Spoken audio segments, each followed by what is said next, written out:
you guys? Marty Schwartz here with Marty Music, hanging out in Nashville here. And, you know, I'm hanging out with these amazing guitar players all the time.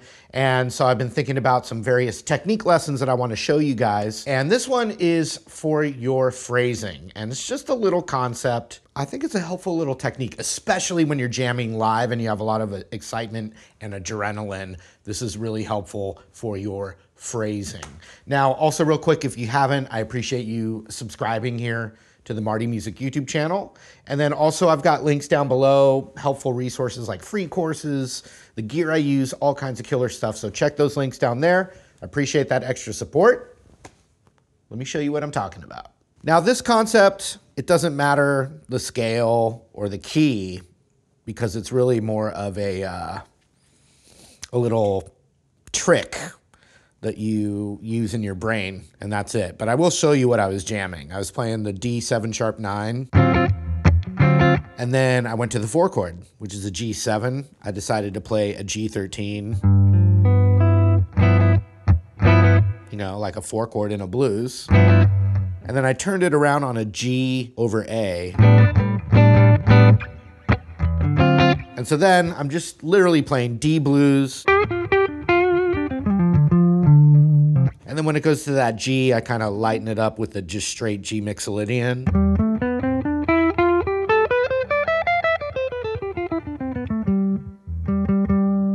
And then the turnaround back to D blues.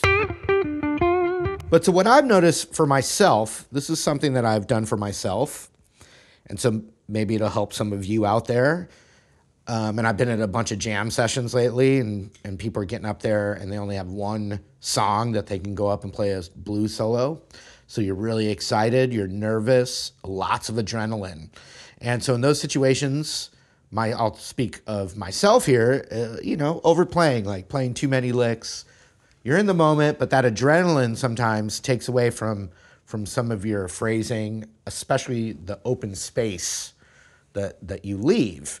When you leave open space, it gives the listener a second to digest, but also have a contrast to when notes come back in. If you're just hearing notes the entire time, there's no contrast. You're just getting bombarded with notes. But if you get some notes and then a little rest, it gives your brain a second to like hear what it's like without the notes. And then the notes come back in and make a statement.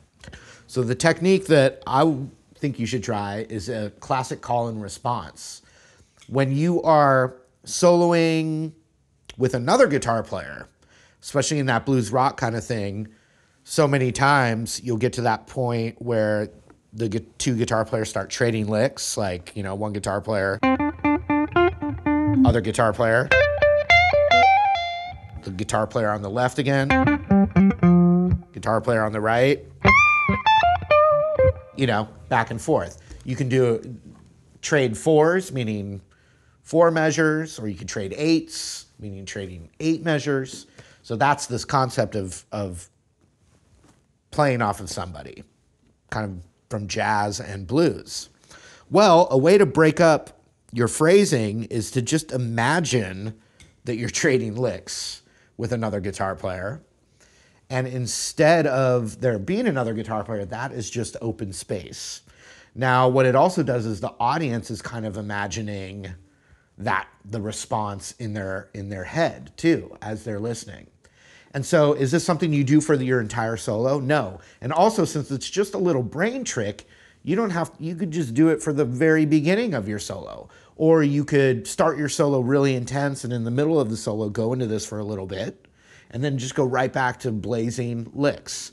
But this is a great way to have more rest in your music. Now, I think the most melodic musicians are like horn players, saxophone players, but those horn players have to take a breath in to make notes. Guitar players can just go, you know, breathing or not breathing. A lot of times forgetting to breathe in the guitar solos. But so this is another way to do that. So I'll just demonstrate that again. I'll just use the D blues scale.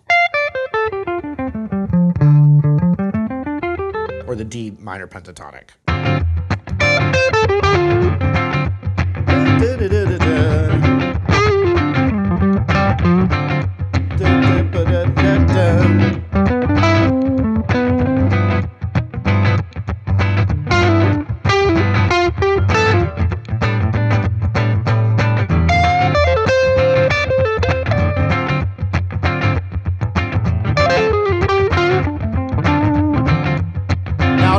for it.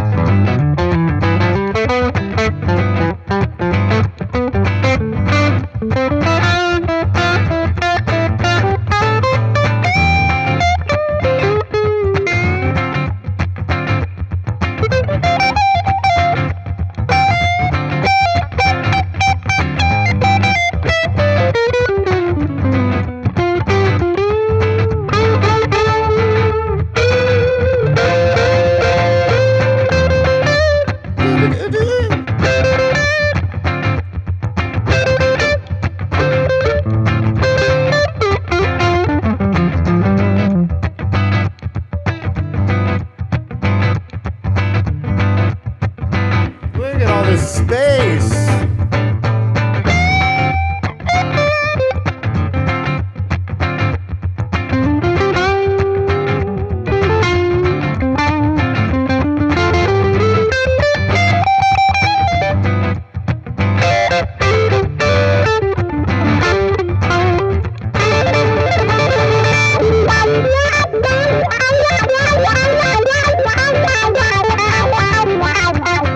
At some point, you can just fully go for it. And like I said, when you got that adrenaline pumping and you're in that moment, you're a little bit tenser, you know, not as relaxed. You're playing more notes than you normally would when you're like really trying to mold something. So you can try that out. All right, hopefully you can use that technique sometime, even if it's just for a little tiny bit of a solo.